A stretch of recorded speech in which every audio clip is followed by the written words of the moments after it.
ప్రభు యేసుక్రీస్తు నామములో మీ అందరికీ శుభములు. 4వ సామాన్య ఆదివారము, బాలయేసు సమర్పణ ఉత్సవము. మొదటి పఠనము మలాకీ గ్రంథము 3వ అధ్యాయము 1వ వచనము నుండి 4వ వచనం వరకు. సర్వశక్తిమంతుడైన ప్రభువు ఇట్లు బదులు చెప్పుచున్నాడు: ఇదిగో, నా మార్గమును సిద్ధము చేయుటకు నేను ముందుగా నా దూతను పంపుదును. అప్పుడు మీరెదురు చూచుచున్న ప్రభువు అకస్మాత్తుగా దేవాలయమునకు వచ్చును. మీరు చూడగోరుచున్న నిబంధన దూత శీఘ్రముగా వచ్చును. కాని అతడు వేంచేయు దినమును భరింపగలవాడెవడు? అతని ఎదుట నిలబడగలవాడెవడు? అతడు సబ్బు వంటివాడు, లోహములను శుద్ధి చేయు అగ్ని వంటివాడు.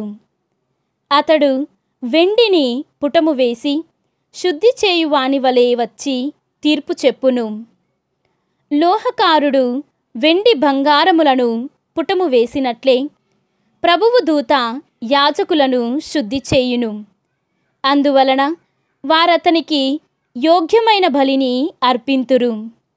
అప్పుడు యూదా యెరూషలేము వాసులు ప్రభువునకు అర్పించు బలులు పూర్వకాలమునందువలే అతడికి ప్రీతి పాత్రములు అగును. ఇది ప్రభువాక్కు.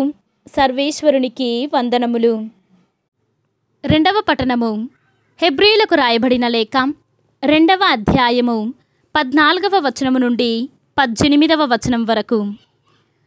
తాను పుత్రులని పిలుచువారు రక్తమాంసపూరితములగు శరీరము కలవారగుటచే తానును వారి వలె అగుటయే కాక వారి మానవ స్వభావమునందు తానును భాగ్యస్వామి అయ్యెను. మృత్యువుపై అధికారము గల సైతానును తన మరణము ద్వారా నశింపచేయుటకును, తద్వారా మృత్యుభయము చేత తమ జీవితమంతా బానిసత్వముగా గడిపిన వారికి విముక్తిని ప్రసాదించుటకును ఆయన అట్లయ్యెను. ఆయన ఆలోచన దేవదూతలకు సంబంధించినది కాదను విషయము స్పష్టము. అంతేకాక పరిశుద్ధ గ్రంథము చెప్పుచున్నట్లు అబ్రహాము సంతతికి సంబంధించినది ఏనని తెలుసుకొనదము. ప్రజల పాపముల పరిహారార్థము భగవత్ సేవలో విశ్వసనీయుడును దయామయుడును అగు ప్రధాన యాజకుడగుటకు గాను ఆయన సర్వ విధముల తన సోదరులను పోలినవాడు కావలసి వచ్చెనని దీని భావము. తానును శోధింపబడి వ్యధ నొందెను కనుక ఇప్పుడు ఆయన శోధింపబడు వారికి సహాయపడగలడు. ఇది ప్రభువాక్కు. సర్వేశ్వరునికి వందనములు. ఈనాటి సువిశేషము పునీత లూకా గారు వ్రాసిన సువిశేషము 2వ అధ్యాయము 22వ వచనము నుండి 40వ వచనము వరకు. మోషే చట్ట ప్రకారము వారు శుద్ధి గావించుకోవలసిన దినములు వచ్చినవి.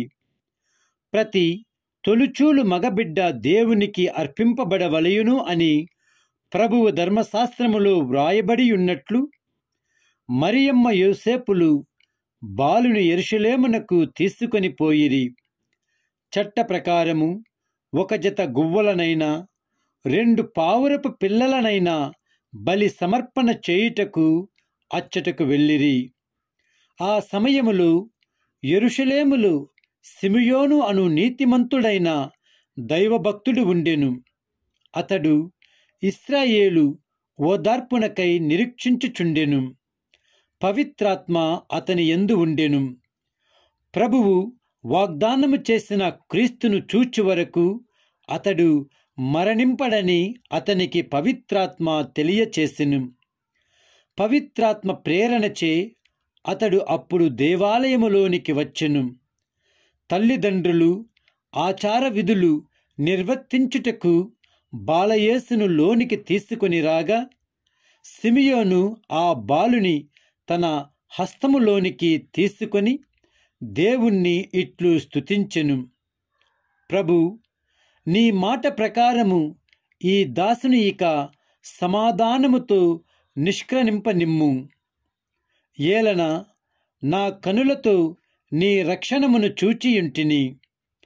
ప్రజలందరి ఎదుట నీ రక్షణమును సిద్ధము చేసి తిని. అది అన్యులకు మార్గదర్శకమగు వెలుగు. నీ ప్రజలు ఇశ్రాయేలీయులకు మహిమను చేకూర్చి వెలుగు. బాలుని గురించి పలికిన ఈ మాటలు విని అతని తల్లిదండ్రులు ఆశ్చర్యపడిరి. సిమియోను వారిని ఆశీర్వదించి ఆ బాలుని తల్లి మరియమ్మతో ఇట్లనెను, ఇదిగో, ఈ బాలుడు ఇశ్రాయేలీయులలో అనేకుల పతనమునకు ఉద్ధరణమునకు కారకుడగును. ఇతడు వివాదాస్పదమైన గురుతుగా నియమింపబడి ఉన్నాడు. అనేకుల మనోగత భావములను బయలుపరచును. ఒక ఖడ్గము నీ హృదయమును దూసుకొని పోవునున్నది. అప్పుడు అచ్చట అన్నమ్మ అనడి ప్రవక్తి ఉండెను. ఆమె ఆషేరు వంశీయుడు ఫనయేలు పుత్రిక. ఆమె కడు వృద్ధురాలు. వివాహమైన పిదప 7 సంవత్సరములు సంసారము చేసి ఆ తరువాత 84 సంవత్సరములుగా విధవరాలై దేవాలయము చెంతనే ఉండిపోయెను. ఉపవాసములు ప్రార్థనలు చేయిచు రేయింబవళ్ళు దేవుని సేవలో మునిగి ఉండెను. ఆమె ఆ క్షణముననే దేవాలయములోనికి వచ్చి దేవునికి ధన్యవాదములు అర్పించెను. యెరూషలేము విముక్తికై నిరీక్షించు వారందరకు ఆ బాలుని గురించి చెప్పసాగెను. వారు ప్రభువు ఆజ్ఞానుసారము అన్ని విధులు నెరవేర్చి గలిలయ ప్రాంతములోని తమ పట్టణము నజరేతునకు తిరిగి వచ్చిరి. బాలుడు పెరిగి దృఢకాయుడాయి పరిపూర్ణ జ్ఞానము కలవాడాయను. దేవుని అనుగ్రహము ఆయనపై ఉండెను. ఇది క్రీస్తు సువిశేషము. క్రీస్తువా మీకు స్తుతి కలుగునుగాక.